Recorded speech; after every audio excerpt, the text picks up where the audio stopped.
Hello साथियों, नमस्कार। एक बार फिर से आप सभी लोगों का स्वागत है यूट्यूबर बाबू के यूट्यूब चैनल पर। साथियों, एक बहुत बड़ी ब्रेकिंग न्यूज़ निकल कर सामने आ रही है। यूपी पंचायत चुनाव 2021 को लेकर यहाँ पर जैसा कि आप लोग देख पा रहे हैं, लिखा गया है यूपी ग्राम पंचायत चुनाव 2021 आरक्षण में बहुत बड़ा बदलाव। अब कोई नहीं बदलवा पाएगा अपने गांव की सीट, यह नियम लागू होगा, ऐसे लोग पर संकट। देखिए दोस्तों, यहाँ पर एक न्यूज़ ये है कि जो लोग पहले अपने गाँव का सीट बदलवा लेते थे, अगर मान लीजिए एससी सीट आता था तो उसको हटवा कर जो है जनरल करवा लेते थे, तो यहाँ पर उनके लिए एक संकट आ गया है।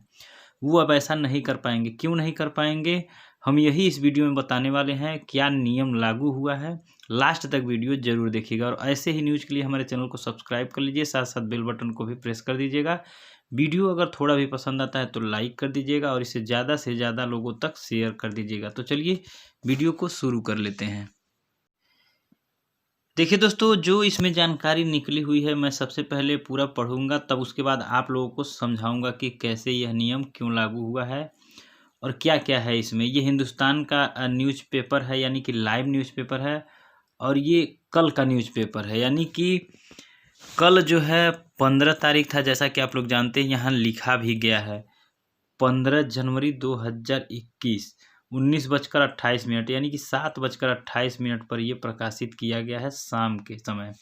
यहाँ दिखा गया है यूपी पंचायत चुनाव, जाने इस बार कैसे तय हो रहा गांव का आरक्षण, क्या है खास।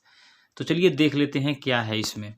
और यहाँ पर पूरा वीडियो जरूर देखिएगा, क्योंकि नियम जो न्यू है वो बीच में लिखा गया है, न कि शुरू में। देखिए यहाँ पर आप लोग जब नीचे जाएंगे तो लिखा गया है यूपी में पंचायत चुनाव की तैयारियां जोरों पर है। फाइनल वोटर लिस्ट 22 जनवरी को जारी होगा। इसके साथ ही आरक्षण सूची तैयार हो रही है। अब देखिए, आरक्षण सूची जो है वो तैयार हो रही है झांसी जिले में। ये झांसी जिले की बात तो थोड़ा किया है, लेकिन ये पूरे उत्तर प्रदेश में लागू होगा जो इसमें बताया गया है। यहाँ पर झांसी जिले के बारे में बताया गया, इसको छोड़ दीजिए आप लोग। इस बार आरक्षण जो है मैनुअल के बजाय विशेष सॉफ्टवेयर के जरिए तय हो रहा है। यही इसमें न्यू है कि मतलब जो आरक्षण प्रक्रिया है उसको जो है जारी किया जा रहा है, यानी कि किया जा रहा है उस पर काम। और उसके बाद जो आरक्षण प्रक्रिया पूरा हो जाएगा, उसके बाद इसको पहले जो है मैनुअल जारी किया जाता था, अब जो है एक विशेष सॉफ्टवेयर के जरिए जारी किया जाएगा, यानी कि प्रदेश स्तर पर जारी किया जाएगा। और पहले जैसा कि आप लोग जानते थे कि मैनुअल जारी किया जाता था, जिसमें जुगाड़ से काफ़ी लोग जो अपने गाँव की सीटें जो है, जो राजनेता वगैरह थे, जुगाड़ से अपना सीट बदलवा लेते थे। अगर एससी सीट आया रहता था तो उसे जनरल करवा लेते थे, ओबीसी करवा लेते थे और खुद चुनाव लड़ने के लिए सक्षम हो जाते थे। तो यहाँ पर दोस्तों, अगर विशेष सॉफ्टवेयर के जरिए होगा तो ये चुनाव में जो है सीट नहीं बदलवा पाएंगे। आगे इसमें लिखा गया है, चलिए देख लेते हैं। बता दें कि इस समय सबसे लोग आरक्षण सूची का ही इंतजार कर रहे हैं। मतलब सबसे ज़्यादा जो है इसी का इंतजार हो रहा है कि आरक्षण क्या होगा क्या नहीं होगा, इसके आधार पर वो अपना चुनाव प्रचार जारी करेंगे। अब इसके बाद लिखा गया, इसी के आधार पर तय होगा कि किस जाति का उम्मीदवार किस गांव में अपनी दावेदारी कर सकता है, क्योंकि गांव अगर आरक्षित हो गया तो सामान्य जाति के लोग वहां से चुनाव नहीं लड़ पाएंगे। इसी तरह अगर गांव महिला के लिए आरक्षित हो गया तो वहां से कोई पुरुष पर्चा नहीं भर सकता। पंचायत चुनाव में सर्वाधिक विवाद सीटों के आरक्षण तय करने में फंसता है। हर सीट पर प्रत्येक वर्ग को प्रतिनिधित्व देने के इरादे से वर्ष 1995 से चक्रानुक्रम आरक्षण व्यवस्था लागू हुई। अमूमन जिस वर्ग के लिए सीट आरक्षित हुई उसके अगले चुनाव में उसे छोड़ दूसरे वर्ग को यह सीट मिलनी चाहिए। लेकिन कई बार राजनीतिक एवं, देखिए जो मैं ऊपर बताया हूँ वही यहाँ पर लिखा गया है, कई बार जो है राजनीतिक एवं स्थानीय दबाव में एक वर्ग को ही सीटें आरक्षित हो जाती हैं। यानी कि मान लीजिए अगर ओबीसी की सीटें आरक्षित है ओबीसी के लिए, तो यहाँ पर अगर राजनीतिक दबाव आ जाता है तो अगले चुनाव में उसको ओबीसी ही रहने दिया जाता है, न कि बदला जाता है। लेकिन नियम यही है कि अगर ओबीसी का है इस बार, तो अगली बार ओबीसी का नहीं होना चाहिए, कोई और होना चाहिए। तो यहाँ पर एक तरह से राजनीतिक दबाव देखा जाए तो राजनेता लोग जो हैं इसको बदलवा लेते हैं अपने जुगाड़ से। यहाँ पर जो मैंने ऊपर बताया वही बात यहाँ पर लिखी गई है। इस वजह से चुनाव के बाद तक विवाद बना रहता है। पिछले चुनाव में हुए विवादों से सीख लेते हुए पंचायती राज महकमा पारदर्शी व्यवस्था तैयार करने की कवायद में जुटा है। इसके लिए पंचायत चुनाव 2020 नाम से सॉफ्टवेयर अपलोड किया गया। देखिए, इस सॉफ्टवेयर का जो नाम है पंचायत चुनाव 2020 रखा गया है।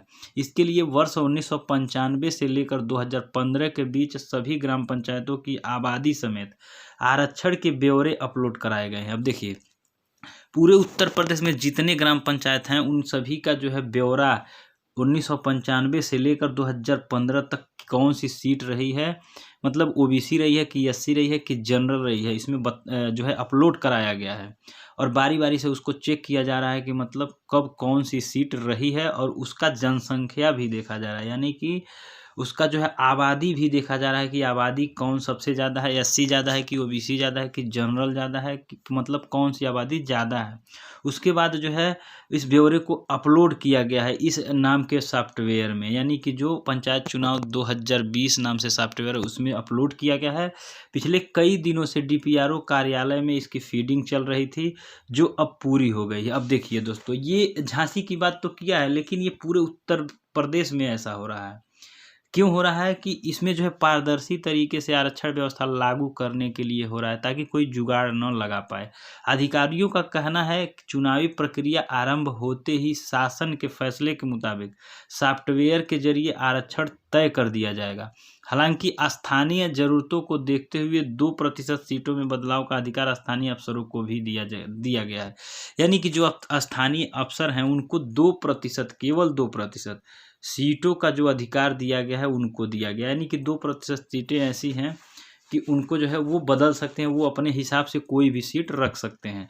लेकिन यहाँ पर और जो सीटों का बदलाव होगा वो सॉफ्टवेयर के जरिए होगा। अब जो है इसमें धांधली नहीं हो पाएगी, कोई भी अपने जुगाड़ से सीट बदलवा नहीं पाएगा। यही जो है नया नियम लागू हुआ है, और ये बहुत ही अच्छा नियम है। ये बहुत ही अच्छा नियम है, क्योंकि दोस्तों यहाँ पर अब कोई भी अपना मनमानी नहीं कर पाएगा। तो यही नियम था जो मैंने सोचा आप लोगों के साथ शेयर करना ज़रूरी है, सो मैंने शेयर किया। वीडियो पसंद आया हो तो लाइक कर दीजिए, ज़्यादा से ज़्यादा इसे शेयर कर दीजिए ताकि काफ़ी लोगों तक यह पहुँच सके। मिलते हैं अगले वीडियो में।